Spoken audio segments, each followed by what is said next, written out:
Welcome back to the Hello Velocity podcast, where we help corporate women level up without burning out. I'm your host, Brittany Knaski, leadership coach and trainer here at Hello Velocity, and today we're joined by Nicole Anderson. Nicole Anderson is a career coach and recruiting leader with over a decade of experience connecting great people with great jobs.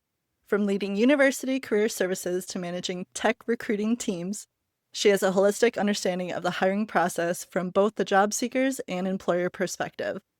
Through her business, Career Coach Nicole, she helps job seekers achieve upward mobility through career transformation. A biracial, first-generation college graduate and neurodivergent woman, Nicole is passionate about equitable opportunity in the workplace for all.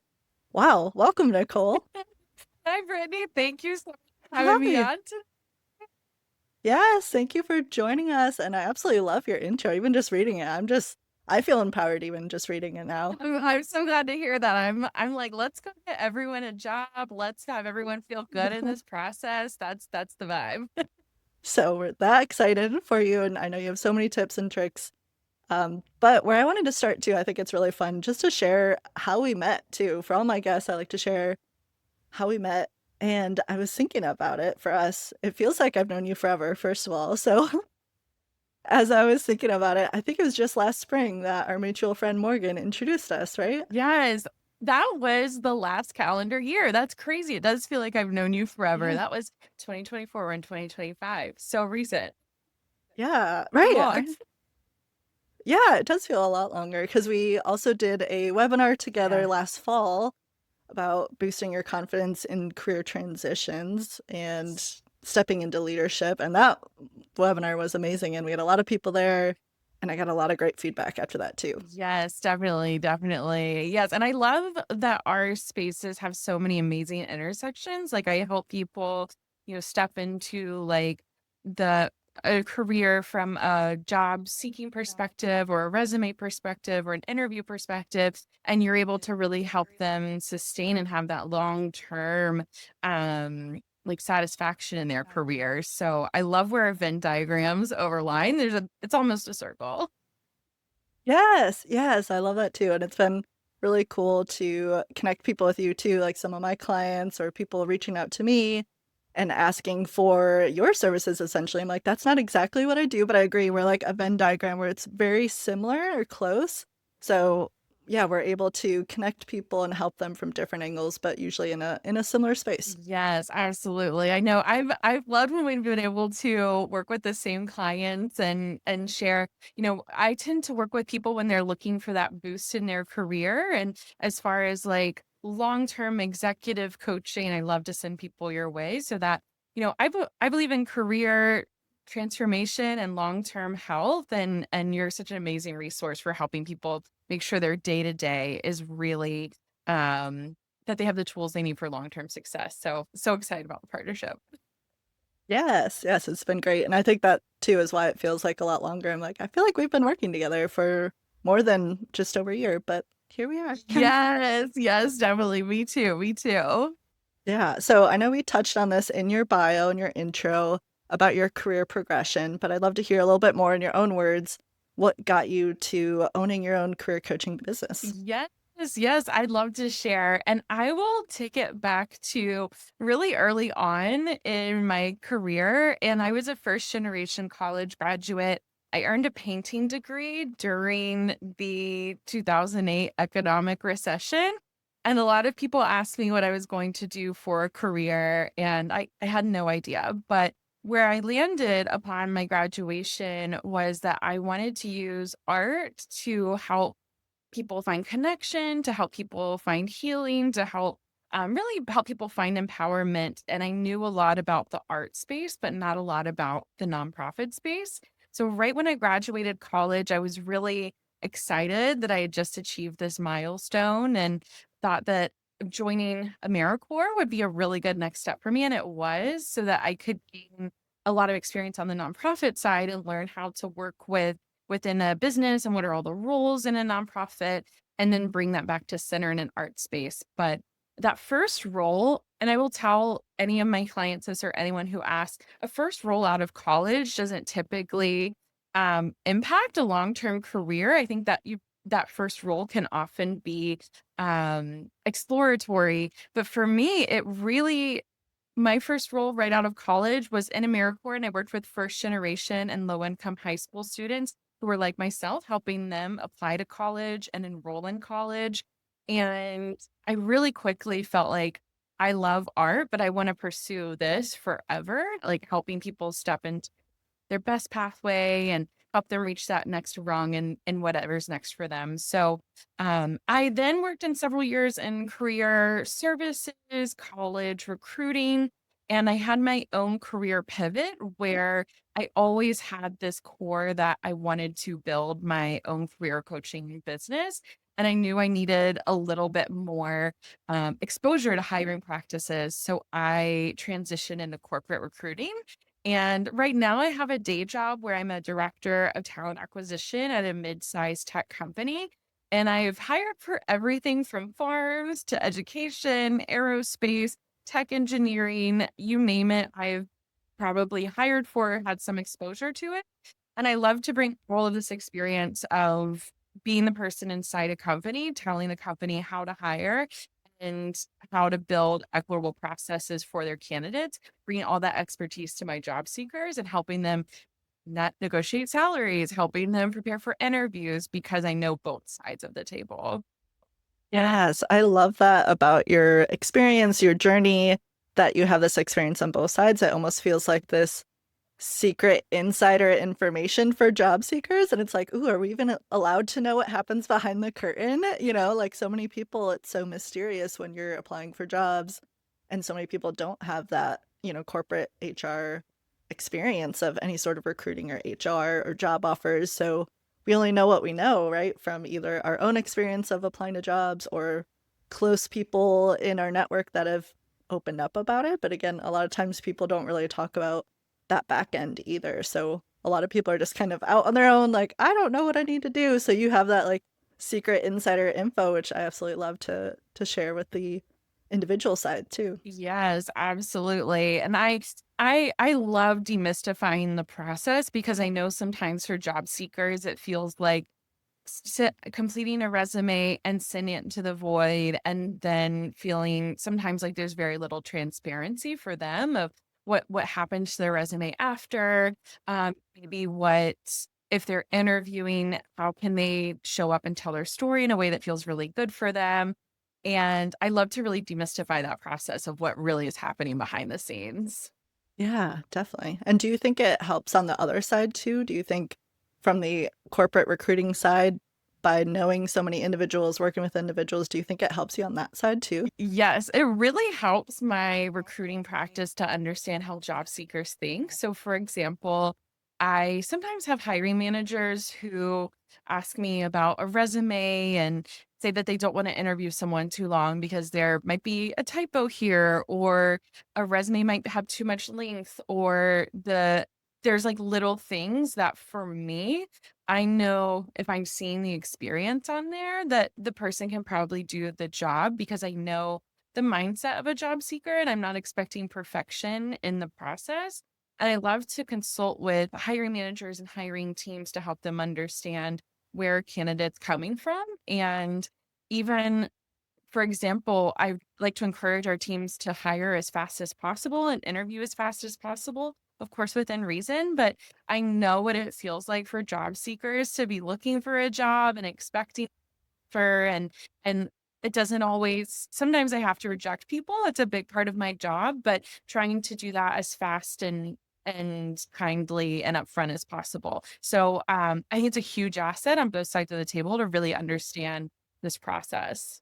There's so many things you've touched on just in our first question or two here that I think is so important right now about even just the job application process right now. I know it's been under huge scrutiny on both sides the last few years, especially I think since COVID, things have changed a lot and on both sides. So I know job seekers have been complaining about being ghosted or how long it can take or how much work they have to put in with unpaid projects that they're presenting and doing all of this extra work.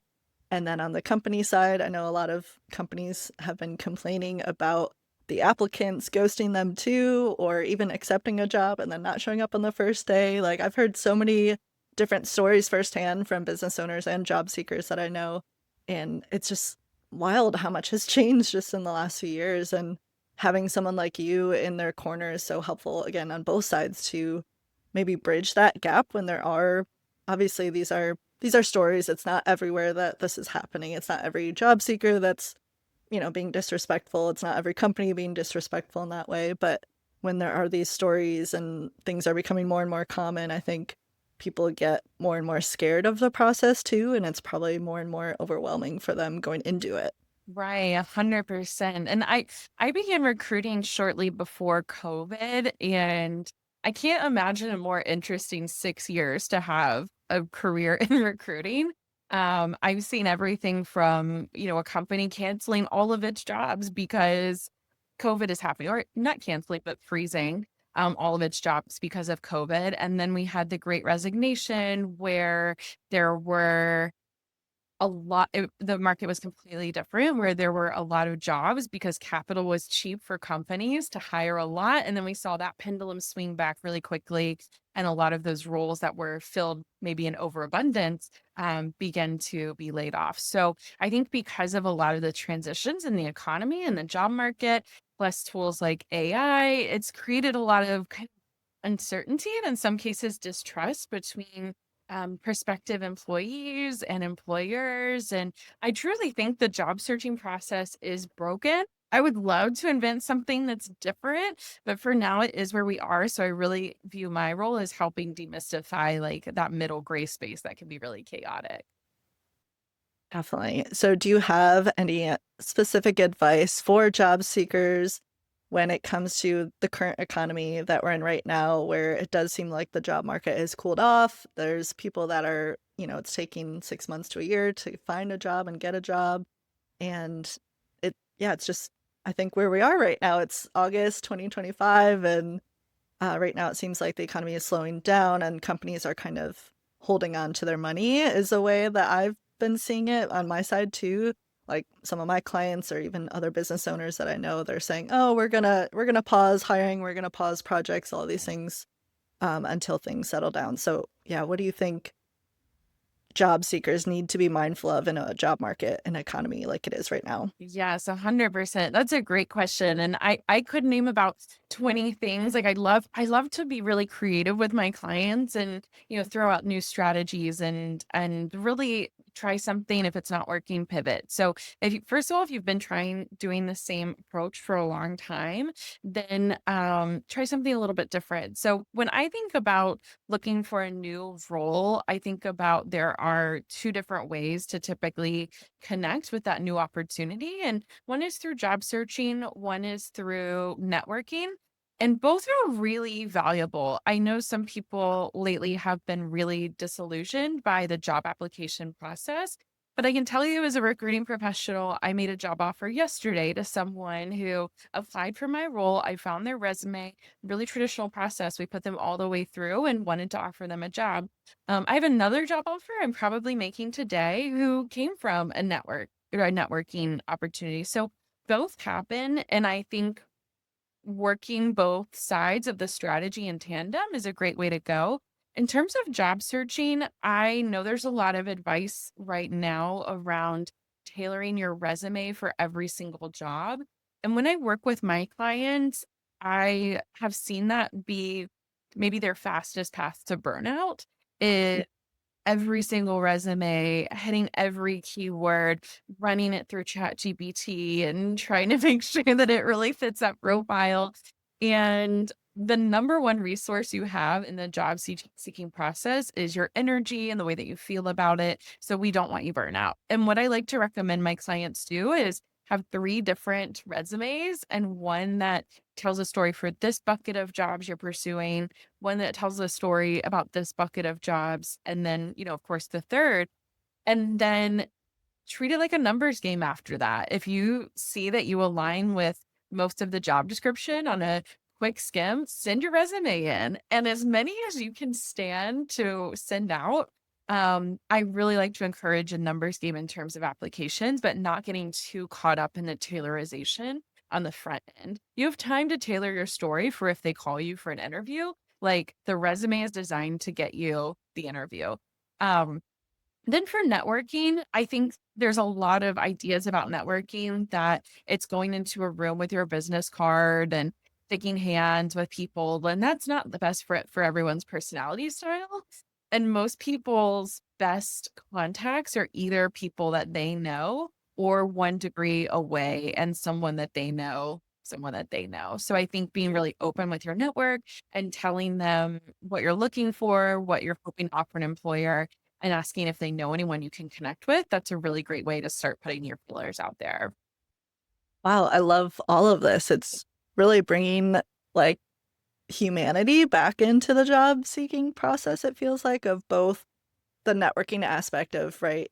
It's about connections, but it's about valuable connections in the sense or meaningful connections of who you know, who do those people know, but in having like meaningful human connections with that, I think goes so much further than trying to meet a million people in a networking event and hope, just hand out the business cards, like you said, and hope that someone has a job for you. Like that might not go very far, but if we actually build genuine connections with people, that can go pretty far for people. And then it sounds similar on the resume side. You're saying about, hey, remember you're human, don't burn out. And it's not realistic to customize every resume for every single job you're applying to. So, how do you keep the humanity in yourself and your process along the way, too? Yes, I think that the best way to really approach your networking or approach your contacts in terms of networking is to really remember that your people want to help you find a job. And whenever you have opportunity to tell someone that you're looking for a role and you feel like, well, I don't want to bother them. I don't want to waste their time. I asked them for their help 2 years ago. Just remember that if that person asked you for your help, you would gladly do the same. So I think remembering that mindset when you're telling people you're looking for a new role and asking for connections, that it's really reciprocal and people would do you would do the same for other people as well. Definitely. Yeah, I think we get in our heads about this type of stuff all the time too. So I would always say to people in that situation is what is the worst that could happen? They either don't respond or are people really going to say no, I'm not going to help you? I don't think that's even, that would be the worst case scenario, but I can't imagine someone actually saying that to you. So actually the worst case scenario is probably they just don't respond and that's right. That's okay. It's not going to hurt you. It'll be okay. And you don't know why they don't respond, and that's okay. Like, don't overthink it, just keep moving and find the people who are ready to help you. Yes, 100%. And it can feel like rejection, but truly you never know what other people have or what they're thinking about. I think truly when people are approached being asked for networking help, I think most people are flattered. And so remember that Mhm. too. They're like, oh, wait, maybe I do know a couple people. So I would say most people not only want to help, but they're really excited about the opportunity. Mhm. Definitely. So our theme here for season 2 of the podcast is all about confidence. And I don't think we've touched on it directly yet, but I can see how this factors into everything we've already talked about too for job seekers and how difficult it can be to maintain that confidence during the job seeking process. But how do you see confidence coming into your conversations with your career coaching clients? Yes. I think confidence is really the like, I don't know much about engines, but I imagine if there was a way to like turbo an engine, like that's what confidence would do for someone's job seeking and career next steps. So for example, I love to work with my clients to help them find confidence through recognizing where their strengths are and where they like naturally want to contribute and where their zone of genius is. And when we're able to tap into, these are the three strengths that I really want to identify and really talk about in interviews, that really helps move the needle for someone feeling confident because they're not trying to be every single thing that a job description says. They're being themselves, they're leading with things they know they're naturally good at. And not only will that confidence show up even in the way someone builds a resume and the way they network and the way that they interview and the way they negotiate their salaries, but also the way that they feel and the way that they genuinely can connect to knowing that any opportunity they're stepping into is a good fit for them because they were leading with something really honest for them. So I think one quick way to really tap into confidence is identifying what those strengths are and keeping them as a core pillar and top of mind through this whole process of how you talk about your experience. Yes, I want to almost reiterate this because I feel like this is almost maybe the key nugget of today. Like, if you take nothing else away, remember having 3 strengths in mind of what you bring to the role, what you bring to the table in whatever type of, job transition you're going through is huge for your confidence. And again, I see our Venn diagrams of our work overlapping again because this is so similar from when I'm helping people with confidence in their career in general, right? Of showing up as a leader. One of the first tools that I do with a client is helping them come up with their 3 core value words, which is, similar but from a different angle. But I see the same thing. Like, when you have those 3 keywords or statements, whatever they are for you, they become pillars for you to stand on and be confident. And it's like, what you stand for, what's important to you, but it's the same as what you're saying of, I know my value, I know my strengths in this process, and I know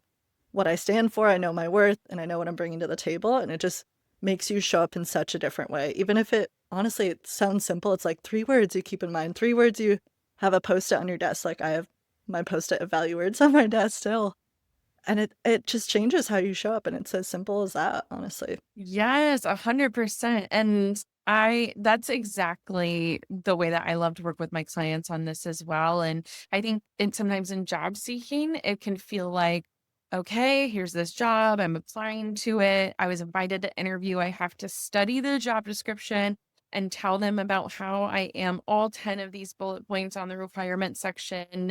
And I have to be a robot and I have to like make sure everything truly connects. But at the end of the day, especially in an interview process, like hiring teams want to hire people that they can work with every day and that have strengths that they're able to harness into. And I think when you lead with that, I cannot even explain how many conversations I've had with hiring managers where they've said, I need someone who can communicate, I need a team player, I need someone who can think strategically. And do they know, I don't know, HubSpot? Maybe if they know the basics, that's good, and I'll teach the rest. So it really is. That's not to say that technical skills don't matter. They really do, especially for roles I'm hiring in like tech. But um, at the end of the day, like hiring managers and hiring teams want to hire people that do have strengths that they're really confident in. Yeah, so it's another vote for being a human, bringing your humanity into the process. Don't just try to memorize a job description or memorize a pitch or something like that. It's more showing up as yourself, showing your strengths in that conversation, in the interview, in your resume even, I'm sure too. Um, but yeah, it's the humanity. That's another, I don't know, another theme for today, bringing humanity back into job seeking. Yes, 100%. I love it. Like that, I could write on that mission every single day. Like, let's bring it all together. Yes, I love it. So I thought it'd be helpful for us to get even more specific when it comes to confidence, thinking about specific situations that people might be going through when it's different career transitions, and thinking specifically to like my clients, your clients, what are the most common areas that we hear from people that they're going through and maybe struggling with confidence. And I know as we were planning this, we landed on negotiation because there's so many different angles within that. I know we could talk all day probably just on negotiating, but let's kind of cover this from a few different angles. So no matter where you're at in the process, whether you are job seeking right now or you're not, this will be something that I'm sure in the next 6 months at least you'll cover at some point in your career, whether it is applying for a new job, maybe getting a promotion, going after a promotion, or some sort of new responsibility internally. Or obviously, layoffs are very common right now, again, in this job market. So, how can we help people from these different angles? So, I guess, start with the most common of applying for a new job. Yeah. How do you recommend people stay confident while they're applying for a new job? Yes. So and I think for all negotiation, even outside of career, even if you're negotiating, I don't know, buying a car, for all negotiating, remembering that for you, it feels really personal because, especially in a salary negotiation, it is the money that funds your life and it is the money that you're going to tap into and, um, bring into your life and have it fund your whole life. And in some ways, some people feel like it's a reflection of their worth. I'm telling you, from the other side, it is a business, it's a line item. It is impersonal. There are not conversations happening behind the scenes where hiring managers are saying nasty things about what people deserve to be making. That's not at all the case. It is truly a business transaction from a salary perspective. So as much as you can kind of depersonalize it, I would take that with someone as a vibe. But for applying for a new job, I would say 90% of that salary negotiation happens in naming the first number. And I like to recommend that clients don't put a number of what they're seeking on a job application. I know some people might disagree with that, but I think being able to have a conversation and try to have the company name the first number. However, if you're in New York, Colorado, a few other states, that job posting may already have the salary, and then the employer has told you what they want to make. But that first conversation that you have with the company, especially with a recruiter really early on about salary, if you tell them, like, hey, I want to make $50,000, if that's a number that you share with them and they sign off on and say, yes, we have $50,000 in our budget. If you later go through a full process and receive a job offer and then say, this is my negotiation moment and I'm ready to ask for $60,000, the recruiter is going to say, well, that's not in our range that we aligned on up top. And you said 50,000, has anything changed? And that's not to say that there's not value or merit in asking for a number at the end of the process, but being able to walk into that process knowing that you're asking for the number that you really want and your true value, and maybe even some figures on top of that, that's going to get the best results for the end of the process. That's huge. I don't think I realized that, honestly, and you're almost giving me flashbacks to when I was applying for jobs back in the day and how scary it was to choose a number on that first application or that first form you'd fill out with the HR person or whatever it was. I remember how scary that was because you want, a reasonable number that's representative of your worth, right? And something that you'd be happy with, but then also my thought was always, oh, I don't want to scare them off, right? I can't go too high. So do you have any recommendation of how to come up with that first number to kind of, I don't know, feel confident about that number? Yes, definitely. I would, first of all, above all, know what money you really need to make and, run your own numbers for your life, know what your budget is, know what your true, like, okay, I have to make this in order to feel like I'm hitting all my goals or paying my rent, etc. The second thing is I think that a lot of the market research that's out there can really help give a ballpark, and that would be sites like Glassdoor are really helpful. Even if you're not in New York, Colorado, I think California, a few other states, they're more high cost of living states, so maybe take this with a grain of salt, but really interesting to look for your jobs in those states because you'll see salary ranges posted every time by law. They have to do that. So you can look at other job postings and see what the ranges are. And I think, knowing what you made at your last company and then adding some number money on top of that, that's usually a pretty safe rule of thumb. And those are some ways that you could start to come up with that number. But I would say go into the process not already underselling what you want to make. If you made 70,000 in your last role and you really want to make 80, don't start at 75. Like, start at 80, and there will always be room for the company for the negotiations to go back towards 75 if, like, that's where things go. But if you start at 75, then you're inching back towards 70. So start high and then see what happens along the way. Yeah, I love this too. And you're reminding me almost any time money comes up with my clients too, it's a similar conversation that I have to have with them of what is the number you actually need. I think that was the first thing you said too. And I'm shocked that so many people don't know what that number is. And I just want to share that to normalize it of if that's you too, you're not alone. This happens all the time. Right. And I think especially with salaries, we get so in our heads. There's so many stories around what you should be making or you think you should be making at a certain point in your life or a certain role. And I know too, when I was in corporate, I just kept saying, oh, I have to make $100,000, right? And it's just like, why? Like, I probably only needed half of that to actually live a very happy life. But it was just one of those external goals that sounded really good. And oh, it's that sexy six figures, right? It was like, it didn't actually matter. And that's probably Yeah. what led me to leave corporate America to realize, oh, when I was making a lot of money, it didn't matter to me. Like, what was it for? I kept saying, like, oh, I'm just stockpiling money, but I'm like, I don't need that, right? I don't need to be at that point in my life. I wasn't super happy in my career, so the money wasn't enough to make it worthwhile, right? Right. And I think so many people just have some random number in their head for whatever external reason, but they don't actually know how it applies to their day-to-day life. So that I'm going to double down on that recommendation. Like, start there. Like, what do you actually need? But obviously go in higher as a first number, I would say, so that you're not dipping below your minimum needs, obviously. Right, right. And I love that you said that because the first conversation I have with my career coaching clients is I have them write, and together we write this, but we write a list of their non-negotiables in their next job. And before we even talk about job titles or promotions or the nitty-gritty of a job description that's on the market, we talk about what is of course, what is the money that you want to make? We write that out up top, but then we also write down things like how many hours a week do you want to work?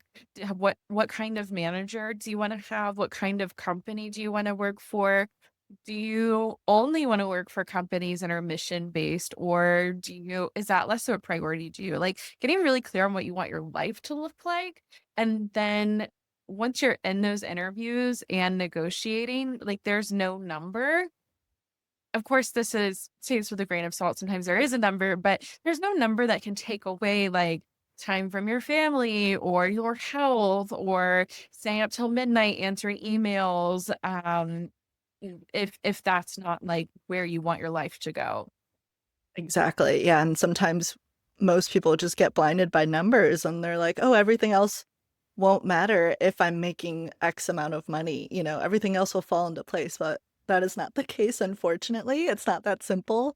You can't solve all your problems with money. And like you said too, money isn't going to give you more time with your family or those invaluable moments, right? So it's always important to remember that. Right. And something I tell my clients often is if let's say that they're between a job that is like high stress and is going to pay $90,000. Like let's say I have two job offers on the table and one is high stress, but it pays 90,000. And the other one is like lower stress. They kind of already know the team and they feel really good about it, but it's 80,000. I asked them like, okay, I know you feel like you should take that $90,000 job and maybe you should, but let's explore it. That's a difference of $10,000 after taxes. That's maybe $7,000. Divide that over a year. That's less than $1,000 a month. If you're working 60, 70 hours a week, how often are you going to be ordering Uber Eats? How much more you have to pay your kids in daycare? Like the money starts to really zap when you trade in your time as a resource. Love that example. That's so tangible and helpful to put it side by side like that, right? Like I always say, what's it for? What's the money for? But then what's it going to look like when you're working that really stressful job? You're working extra hours. An extra $7,000 a year probably isn't going to make up for that, right? It's not going to be like, oh, I'll have more money for travel or whatever it is. Well, you're not going to have time to travel if you're in this stressful environment, right? Think of it that way too. Yes, 100%. That's exactly right. Okay. Again, from negotiating, what about when it comes to internal negotiations? So Yeah. maybe you're up for a promotion and you are having that conversation with maybe even your own boss. I feel like that brings in some extra emotions or extra layers of complexity of having a negotiating conversation with your current manager. What do you recommend for people in that scenario? Right. I always like to actually, even zooming back to that non-negotiables list, I always make my clients understand that whatever job they step into, their relationship with their manager is going to be the number one biggest indicator of their success in a company. And so some people are very blessed to already be in that perspective and feel maybe comfortable having those conversations with their managers, but for others, it can feel more daunting. And both are really natural ways to feel. So internally, and I say that to someone who works in a day job in an HR function, your manager is really the first person that you should be talking with if you're considering an internal opportunity, whether or not it's that you want to explore a job that's been posted or internally, or you want to explore leading a new team, or you want to explore a totally new job function. The first person you should connect with is your manager. And you want to have that conversation and really frame it from a perspective of, I've learned a lot on this team. I've contributed these things. I'm excited about the opportunity to grow more in the company. And I would love your support on one, either like keeping your eye open for additional roles in the company for me, or I would love your support on me pursuing this role that's on another team. Whatever that thing is that you need from them, ask them directly for it. And what I think a lot of people don't know is that a manager's role in a business is to develop their team. So they're actually, this is a really broad statement, and there's a lot of factors that go into promotions, but part of the manager's job is to ensure that there are growth opportunities for people on their team. So theoretically, if there are opportunities, they should try to connect you with them. Mm-hmm. Yeah, and it's something too, I think gets factored in here that might scare people off a little bit is that if you don't have that direct conversation first, I think sometimes your manager gets a little surprised when they hear, oh, you applied for something in a different department, or oh, I didn't realize you were even interested in this area of the business. And then sometimes the manager might feel a certain way about it, right? They may take it a bit personally that they weren't involved in the process too. So that's something I see a lot is that you need to have those conversations earlier than later in order to get them on board.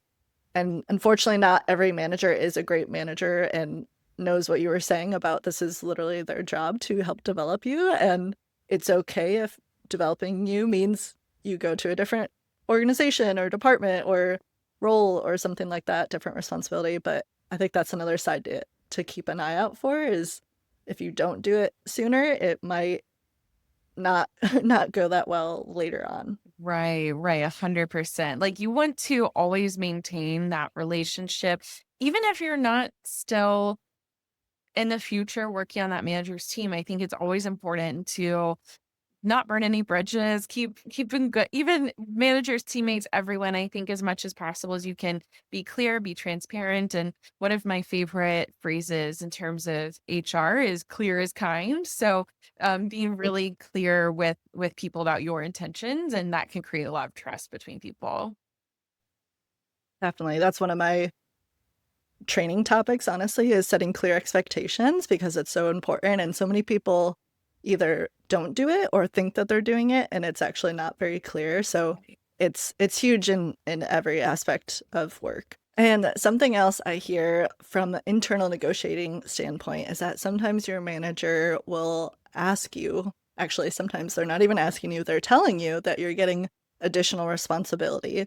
And a lot of times, and even in my circumstances, this has happened in my previous corporate life, where at one point I was honestly doing 3 different jobs at one point, where there were 2 jobs that were not filled on my team, and I was covering those on top of my own job. And it was one of those, the company pitches it to you, or the manager pitches it to you as, oh, this is great experience for you. You're going to learn so much. You're going to help us out so much. But from a negotiating standpoint, I'm curious, is there any way to negotiate anything in that circumstance or any circumstance like that where it's, you're typically getting more responsibility or maybe you're working above your role, but they're not paying you for it. They're not giving you the title for it. So what can individuals do in that standpoint? And what would you have told Brittany 8 years ago when she was in this circumstance? Yes. Oh my gosh. I want to be Brittany 8 years ago. I'm like 7 years. Like, I would love to have this conversation. Um, Yes. and it's interesting because if we had had that conversation then, honestly, the landscape would be a lot different than where we are in 2025 because of the job market. Like, it is true that the job market is really competitive for job seekers right now, and there are this is going to bounce back. I'm a real believer in all things being a pendulum, and I've already seen some figures that are looking promising about this, but there are less jobs open in the US than there were like 4 years ago. And so what that means is a lot of people who are employed are covering several jobs. And so a few years ago, I would have been really, really like adamant, like negotiate. There are lots of jobs out there. And right now, it'd be you still should, but I would have a much more nuanced, balanced look at, let's ask for more money or let's ask for a new title, but let's put a lot of things on the table because unfortunately, if you leave this company for another job at another company, you might find the same problem because of the economy. So, how can we make this situation potentially habitable? There are some roles where that's happening, where you can find resolution, whether it's through more money or more support, et cetera. And then there are some opportunities where you have to walk away. Like it's really up to each person to know the difference. Um, but what I have helped people do this internally and sat down with them for an hour and asked them lots of questions about the context and what happened. And I had one person, for example, who wanted to ask for more money and they had a sense that they were being paid less than their colleagues. And first of all, that is a pay equity problem, and no business wants to have a pay equity problem if two people are doing the same job and there's a big pay discrepancy. So that's one thing to keep in mind for all things negotiation is that happening? That's a lot of leverage in a conversation. But then the second thing that I did with this person was I had her write down a list of all her accomplishments and all the ways that she had contributed. And I helped her approach her boss and say, I have concerns because of pay equity, but also these are all the ways I contribute. These are all the additional tasks I've taken on. I want to be compensated at this number. And she received a $20,000 pay raise in the exact same job in a role that she'd been in for years because she had a really clear business focused approach. And so I would say again, like approach it from a really business perspective and it's not personal that they're giving you more work. So there's a lot of variables there, but I think definitely asking for more money is fair. And sometimes the business is going to say, we are strapped for cash. We don't have the money to do that. And so then then maybe your next option is, okay, well, I need more responsibilities off my plate. Or maybe the compromise is I need someone from another team to support me for 5 hours a week. Like, what are the compromises you could find to make it sustainable? That's great to think about it that way of different ways you can negotiate. And I know a lot of times it is a budget concern of the company, but what you recommended of the value first and the business case way to approach the conversation, I think is huge of Yeah. thinking about it, what's in it for them, what's in it for the organization first, because that's always what they're thinking about, right? Their companies are always thinking about the bottom line, the bottom dollar, what's in it for them. So if you come in with the impact you're making and how much you are contributing to the organization, and then say, oh, what's an extra $20,000 to me when I'm adding $1 million of revenue a year to the organization, or whatever the example is. Right. I think that's makes it a bit more of a no-brainer. Right. And I'm curious too, have you seen other like kind of benefits you can negotiate, right? If they don't have money to add to your salary or a bonus, what about even like PTO, time off you can negotiate, or different benefits that are less numbers focused for the organization that actually could make an impact for you as an individual. Right. Absolutely. There are so many things that someone could negotiate. And I think I would start with like, what are the biggest pain points for that person? And if it is, if the biggest pain points are You know what? My amount of work is reasonable, but when I have to commute every day, it becomes unreasonable for my lifestyle. Then you can I mean, that costs a business little to no money to let someone work remotely, although, there's a lot of thoughts about that, but, and not everyone enjoys remote work, but that's an example of one thing that would be an easy negotiation. So I would start with what the pain points are. If it's, your time, that could be something to negotiate. If your pain point is, feeling like you are doing a job that maybe you're doing it well, but it's above your pay grade. Like maybe you've skipped a few jobs and suddenly you're leading a whole team and you feel like, oh my gosh, I've never done this before. I'm a little over my head. Asking for support in terms of executive coaching from Brittany. Um, Ding, ding, ding, ding, ding. yeah, it's a floor. Love it. Yes. Um, and companies will pay for that. They will pay for executive coaching. If they have someone who I've seen it from an HR perspective, if they have someone that they believe is a leader, but maybe needs a little support and they don't have a function internally to help that, they will pay for coaching. So that's something to keep in mind. But maybe it's, that you're working on a tool and it's more advanced than what you really know, asking for the company to pay for that certification. If you're doing too many jobs, I think really looking at, is there anyone that can help with any part of your job? Or is there software that you could buy that could automate a part of that job for you? And I think if you show it as a business case perspective of, hey, manager, these are my pain points. This is a solution I've come up with.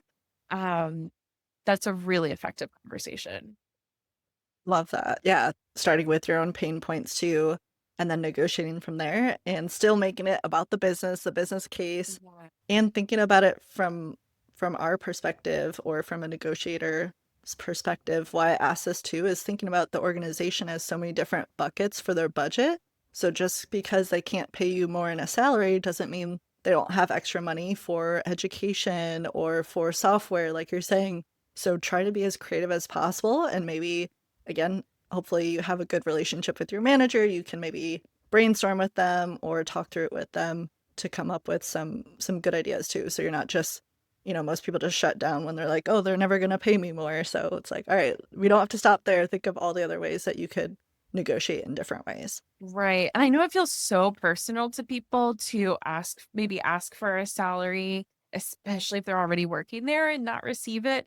But it truly is a lot of times like there is no more money in that salary bucket, or everyone on the team is getting paid the same thing, or this person's been here 10 years. We cannot pay you more than this person's been here 10 years. But then if we bump up this whole team in terms of salary so that we can bump you up, then we have to look at this other team across the business. And then this team is getting paid more than that team. So there's a lot of factors, and it is rarely ever personal about someone's performance or what they offer. It truly is like numbers and spreadsheets, a lot of things behind the scenes that employees may not be seeing. Yeah. And a lot of times it is really an annual conversation. The budget is set typically in most companies once a year, and once it's gone, it's gone. They can't do anything else for the most part. So again, it's not personal. Try not to take it personal as much as it does feel personal on your end, but sometimes it is simply a numbers math equation on the other side that you don't get to see all the levers that are being pulled on the back end. So that's why we need to think about being a little more creative. And with that too, the last area I want to talk about, because this is something I learned about recently, there are opportunities. If you are being laid off, if you think you might be getting laid off, or even after it happens, I've heard people now are able to negotiate that layoff package or their severance package. And that's something I never thought about. And I just heard about it recently. And I think a lot of times when you're in that situation being laid off, it's usually, you get that notification 5 minutes before from HR saying, you need to hop on this call, you need to come meet me, whatever. And it's so quick, you don't have time to gather your thoughts to be able to negotiate, right? All these other situations we talked about is maybe months of work you're planning and thinking about it, but this could be on the spot. You're just handed a severance letter package that you have to sign, right? So have you dealt with this yet? Is this becoming more common? And what types of things can people think about and negotiate in this situation? Yes, I love this question because I mean truly anything can be negotiated. If you're ever like this thing at work doesn't work for me, negotiate it. And even if they're showing you the door, negotiate that. And what I've learned about a severance package and a severance agreement is that if you are being laid off from a company and they offer you a severance package, they offer you a severance agreement, it might feel like, oh, the company is being so generous because they're giving me money so that I'm not like, left without money for a while. And that's true. Like a lot of companies will overpay a little bit to help bridge that for their employees. And I think that's best practice. But it's also a business agreement like everything else. So they're buying essentially your sign off, like you're like, okay, I'm exiting this business. A lot of times there are clauses around I won't sue you, I'm not taking intellectual property. They want you to sign that agreement. And so, of course, take all this advice, with a huge disclaimer, research everything and make your own decisions about what's best for you. But understand if a business is showing you a severance agreement and a severance package, that's something you can negotiate as well. And I've seen people, really be like have a lot of need for that specific medical package that they were in at the company, and transitioning their medical coverage might have been like a hardship for them. So I've seen my clients negotiate like COBRA extensions and the company paying for a COBRA for a longer time period, or maybe even longer of a severance paycheck. So that's something to keep in mind. Like if there's something that would be really helpful to you, I mean, you're not going to lose your job. You might as well ask. Yes, again, like, what's the worst case that scenario? What's the worst that could happen? They say no, and you already lost your job, so might as well shoot for it. And something else I've heard of too is some companies offer this, without negotiating, but if your company isn't, you could ask for them to pay for a career coach like Nicole. Again, Yeah. plug for plug now. Yes. Oh, but that having that support when you're laid off is Yeah. huge to have someone help you through that process of interviewing, updating your resume. And I'm hearing more and more companies offer that too, of either they have someone that they'll connect you with, or maybe it is some sort of stipend that can go towards it specifically. And I think that that would be a huge help for people to negotiate. And again, that wouldn't be that much money from the company's perspective. So don't take it personally. Don't think, oh my God, who am I to ask for something like this? But think, oh, I've been supporting your company for years. The least you could do is support me finding my next job when I had no clue this was coming. Another thing that I would recommend is, of course, this is my high level advice of things that I've seen. But once we're talking about severance agreements and signing agreements and putting things on paper, I would 1,000,000% recommend someone consult with a employment lawyer, an employment attorney, and you can book 1 hour with them and they'll review all your documents. Like you don't have to pay for like 10 hours necessarily of legal advice to get advice on your immediate next step with the severance agreement. That's one of their really common topic areas. So I would really recommend, if someone's looking at signing any type of agreement, hiring an employment lawyer to support with that process. That's a great idea. Yeah, and that's again something I didn't really know was a thing until more recently, where I've heard how helpful that can be, especially during severance or even signing a new contract with an employer. That can be helpful just to get that second opinion and say, okay, maybe even run through some scenarios with them if it's a new contract or a severance agreement, just to say, okay, if this happens, what would that look like Right. for me? Because sometimes you can't translate a contract as a non-lawyer. Right, 100%. And that also goes for offer letters. Anything that an employer ever has you sign, an employment lawyer is a great person to connect with. Employee agreements. And I read a lot of offer letters and have a pretty good sense about them. But if there's ever anything that you're like, I don't know if this is standard, this is now there's what's the term? There's no longer Oh, non-compete? yes. I was going to say Yes. NDAs. There's no longer non-compete. So if you're being asked to sign one, like that's a great opportunity to call a lawyer. Hmm. Definitely. Well, we've had a ton of valuable tips, techniques, tricks to share with people today. Again, I know we could talk all day about all of these topics, and it's so valuable. But on your end, what do you have coming up, or any resources that you want to share with our audience today? Yes, absolutely. Thank you so much for asking. I love connecting with new people. So I started a space where I can connect with new folks who might be interested in career coaching or want some support on the process that's completely low stakes and free. And so once a month, I have a workshop called Let's Talk Careers, live and free, where people can hop on a Zoom with me in a group with whoever else signs up for that event. And for 45 minutes, I'll talk a little bit about my coaching framework, but mostly leave the bulk of that time for job seekers to be able to ask questions and also for seekers to be able to meet each other. Because something that I found a lot is that this process can be really, of looking for a new role, can be really isolating. And so I love to have people connect with each other and understand that, like, it's not just them that's navigating some of these tricks. So once a month, that's on my website. Y'all can join me on Zoom and ask any career questions you want.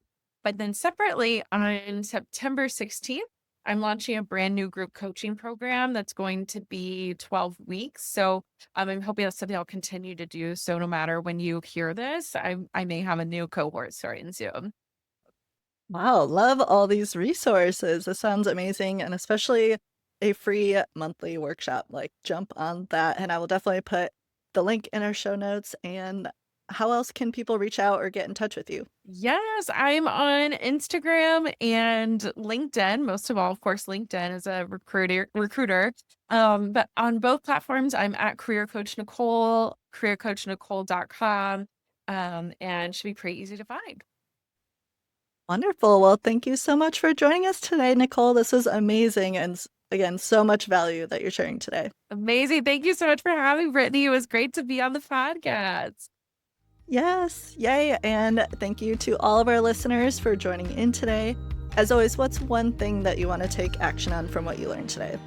And if you enjoyed today's episode, please leave a quick review or like on whatever platform you're listening on. It really helps new people find the podcast and in turn find the support that they're looking for as well. That's it for today. We'll see you in the next episode.